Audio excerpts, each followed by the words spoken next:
What is up, everybody? Tony here, and welcome to Super Saiyan Review Super Saiyan Ghastly Edition. We're taking a look at Dragon Ball Super Episode 114 today, titled Ghastly, Explosive Birth of a New Super Warrior. Well, I saw video of that birth live, and I'm going to go into the juicy details right now, so let's go. Kale is going crazy to start the episode out, and just seconds in, the animation already looks super fluid and detailed. I think we're in for a treat today. We cut to Jiren meditating, and he flinches at Kale's power. That's huge. His finger twitched. Vegeta and Toppo take note of the frickin' Hulk over here going crazy, but they keep fighting.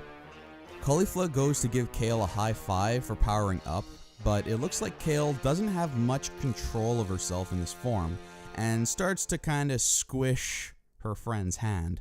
She doesn't even recognize Caulifla when in the Berserk form, it seems, but then we get a pretty emotional little scene here where Caulifla calls Kale her precious protege and true friend, and this actually causes the Berserk form Kale to tear up. At this point, Kale is still super jacked, but she actually gains her pupils back and looks less like Broly and more like her own unique Super Saiyan form. She regains the use of her vocabulary, and the two begin their assault on Goku. Goku is quickly overwhelmed, but uses the solar flare to buy some time. However, Kale quickly comes in and delivers another attack. An attack that looks strangely like Broly's attack in Movie 8. Hey guys, I think they want to remind us of Broly with this Kale character. Just a guess. Frieza starts to fight with Kato Pesra from Universe 3, but it doesn't really go anywhere. He then decides to step in and interrupt the fight between the three Saiyans, but in classic Goku fashion, he steps up and tells Frieza to stay out of it, because it's his fight. We're just past the halfway point of this episode, and I made a note here that says, the animation in this episode is ridiculously good. The animation supervisor for this episode was Yuya Takahashi. Well, Yuya Takahashi is my new favorite person, because this art is just ridiculous. I'm posting screen caps here, but they don't even do it justice, because the episode looks even better in motion. Goku and Kale look muscular as hell. I think Takahashi might have a muscle fetish or something. They've got veins on veins in this episode, but everything looks so great. So once again, Kale and Caulifla take the advantage in the fight, and that causes Goku to power up, but he actually skips Super Saiyan 3 and goes straight to Super Saiyan God with the red hair. He shoots these cool looking like pew pew pew pew pew finger lasers, but they aren't very effective. I figure Goku has gained a good deal of his stamina back for him to feel comfortable using one of these god forms. Caulifla and Kale attack Goku simultaneously with Ki Blasts. Goku negates the attacks with Ki Blasts of his own. Kale manages to get away, but Caulifla just flies away, and it turns out Goku shot like a homing fireball, and it tracks Caulifla's movement and ultimately hits her and damages her pretty badly. Goku now feels it's time to murder these two young Saiyan girls, so he shoots this massive Kamehameha that blows like a huge chunk of the tournament stage away, but if you look carefully, you see two little sparks in the explosion. Indeed, the fusion has taken place, and the new warrior flies in like a bullet, almost nailing Goku in a flash. Kafla is born. So at this point, we get a quick flashback to see Champa actually give the Potara earrings to Kale, Caulifla, and Kaba at some point before the Tournament of Power, and now the time has come to use the fusion as like a last resort. Oh, by the way, it was pretty cool to see Kafla totally no-sell that Super Saiyan God Kamehameha. Like, that's a really quick and easy way to show just how powerful this new fusion is. Vegeta is frozen in his tracks by the new powerful ki that has appeared, and Toppo takes this opportunity to whoop his ass a little bit. Now, going back to Kafla, I can't say I'm all that impressed by the design of Kafla, but the way she moves is pretty awesome. She completely overpowers Super Saiyan God Goku in her base form. The episode ends in a pretty awesome fashion too, with like a freeze frame of Kafla just nailing Goku with a punch right in the face. 21 minutes remaining in the Tournament of Power. Finally, we have preview time. Goku is getting whooped, as you'd expect, so we see Goku go Super Saiyan Blue to take on Super Saiyan Kafla, whose appearance is more like Super Saiyan Kale and has like a tinge of green to her hair. Okay, so that was a doozy. Overall impressions of this episode. Honestly, I thought this episode kicked ass. Honestly, there wasn't much that actually happened on paper, I guess, but that doesn't really matter when an episode looks as good as this. Seriously, this is like one of the best animated episodes of Super that I could remember. A huge improvement on last week's animation, as I expected. They pulled out all the stops for the big debut of Kafla. Every frame of this episode was like a beautiful painting. It was just stunning. Also, this was the best showing so far for Super Saiyan God Goku, which once again proves my theory correct that every transformation is better when Goku is wearing the blue undershirt. Super Saiyan 3 looked like a total badass last week, and now Super Saiyan God looked awesome this week. You had the finger gunshot ki blasts and the guided homing ki blasts. Like, they're just awesome. He looked great, his moves were cool, and it was just, in the end, it's just satisfying to watch. Another thing to note about Goku is it seems like his stamina is pretty much back since he went Super Saiyan God this episode and is going to be going blue next episode. And it only took him 1 minute in the show for him to recover all of that stamina. Yeah, see, that's kind of the problem you have when you're like strictly following this 1 episode equals 1 minute formula. You end up with stuff like this that doesn't really make much sense. He's recovered all of his stamina from the Jiren fight in like 3 minutes, according to the time inside of the show. And he's been holding off 2 Super Saiyans that entire time.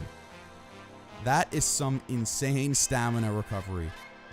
That's like sprinting the 100-meter dash faster than Usain Bolt, and then to recover some stamina so you could run the 100-meter dash again, you go and do like 20 laps around the pool. Oh, whatever, it's Goku. That's what he does. He always finds a way, always. Because he has a warrior spirit. As long as it looks cool, I honestly don't really care. And this episode looks really, really, really cool. Next thing I want to talk about is Kale. It looks like she's been able to take control of her berserk form, which has changed her design just a little. She's bulked down a bit and gained back her pupils, so she looks less like legendary Super Saiyan Broly, but she still has like the greenish tinge to her hair. I think the team behind Super was watching movie 8 again when they wrote some of the fight choreography in this episode, because once again Kale is pulling out moves directly from the Broly playbook. She grabs Goku by the face and flies across the stage, ultimately smashing Goku into like a mountain. And upon impact, it creates this giant crater. Like, look at this. This is straight out of movie 8. It's been obvious since the beginning that Kale is a straight up love letter to the Broly character. Or if you're looking at it a little more like a pessimist, a ripoff of the Broly character. So I'm not surprised we're seeing stuff like this so blatantly lifted from the Broly movies. However, I do hope that we see some uniqueness with Kale and her fighting abilities that help her stand out from Broly. And again, in this episode, we got a little bit of that with her being able to gain control of the berserk form.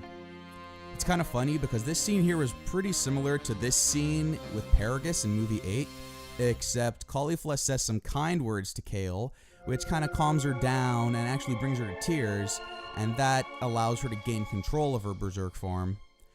Meanwhile, Paragus is just an ass to Broly, so Broly crushes him dead.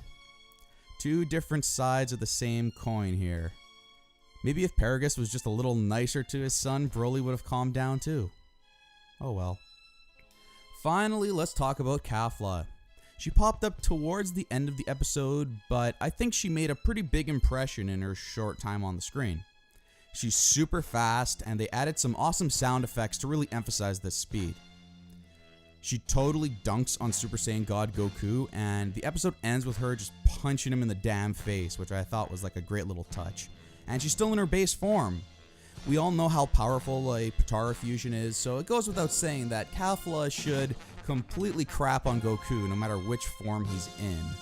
But at the same time, this is Dragon Ball Super. Dumb things happen all the time. Power levels don't matter if the writers don't want it to matter, you know, the whole thing.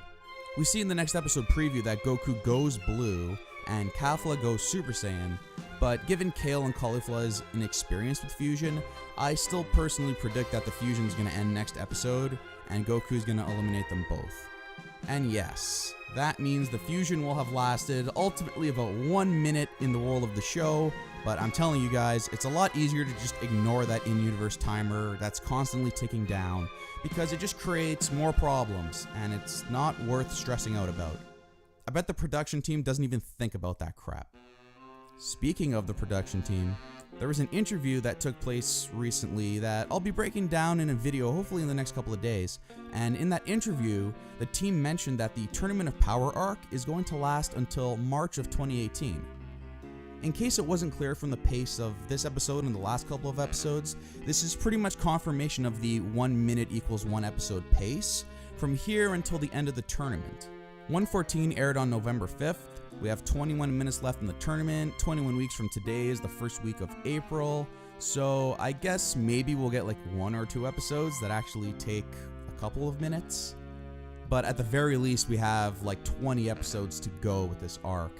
And honestly, I'm okay with that because again, we still have so many characters remaining in this tournament. There's this week no Piccolo and Gohan, no Universe 6 Namekians, no 17 and 18, Jiren's still sleeping over here, we got like 5 seconds of Vegeta and Toppo, like we still have so many potential matchups, there's so many stories left to be told, and that's not even touching upon what I assume is going to be the grand finale of this arc, which is the rematch between Ultra Instinct Goku and Jiren. I'm really hoping to give that fight more than 1 episode to, top this whole thing off. So yeah, that's about all I've got for today, but I really want to hear from you guys in the comments because this episode seems to be pretty divisive from some of the feedback I've been reading on social media. What did you think of the animation in this episode? Are you guys enjoying the extended focus on this fight between Goku, Kale, and Caulifla? What do you think of Kafla? Are you digging her design and do you want to see her stick around? Finally, where the hell is 17 and 18?